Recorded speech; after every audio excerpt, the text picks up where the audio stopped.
School college বা যে কোনো বিষয় নিয়ে যদি আপনি পড়াশুনো করে থাকেন তাহলে আপনাদের জন্য কিছু টিপস রয়েছে।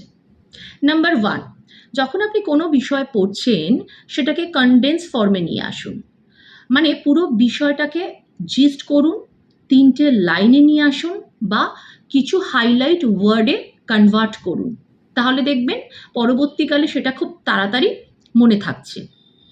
নাম্বার 2, মাইন্ড ম্যাপ বা মেমোরি ম্যাপ রেডি করা। যেমন উদাহরণ হিসাবে বলতে পারি ক্লাসিফিকেশন অফ অ্যানিমাল কিংডম বা প্ল্যান্ট কিংডম। এরকমভাবে যদি আমরা পড়াশুনো করি তাহলে আমাদের মনে রাখতে সুবিধা হবে। নাম্বার 3, লাস্ট 5 বছরে যে কোয়েশ্চেন পেপার এসছে সেটাকে থরো আপনি রেডি করে রাখুন, কোয়েশ্চেন আনসার।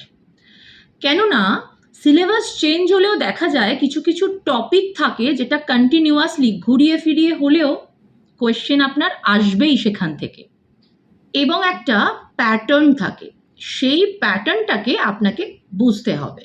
তাহলে দেখবেন যে আপনি যখন এক্সাম দিতে যাচ্ছেন খুব সহজেই সমস্ত প্রশ্নের উত্তর আপনি করে আসতে পারছেন। আর নাম্বার 4, আপনার চেয়ে বয়সে ছোট বা ক্লাসের দিক থেকে ছোট এরকম কাউকে আপনি পড়ান।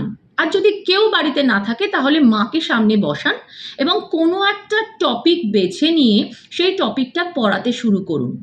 কারণ আপনি যখন সেই টপিকটা কাউকে পড়াবেন মানে সেই টপিকটা আপনার খুব ভালো আত্মস্থ হয়েছে।